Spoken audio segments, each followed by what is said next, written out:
еліміздің ең үздік жаңашыл педагогы.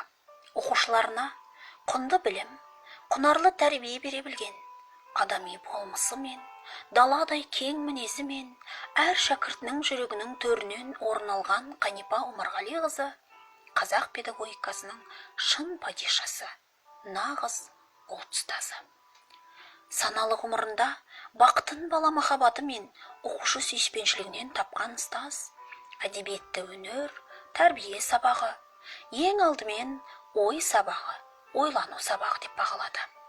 Осылайша әр шәкіртінің санасына Абай мен Мұхтардың даналығын сіңірді.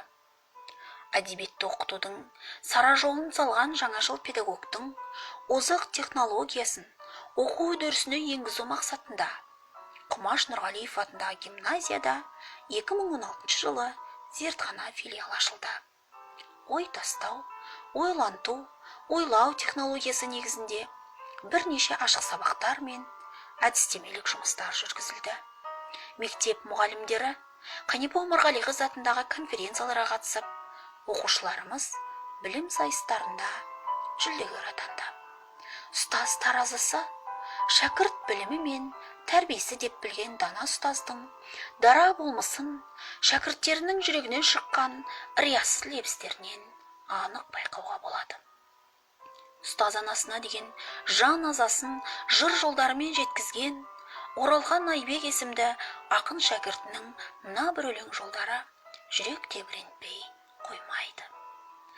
Жанарында мұхтарлардың мұңы бар, жүрегінде ұлы Абайдың жыры бар, арлы, арда кеудесіне кілттеген алты алаштың арысының сыры бар.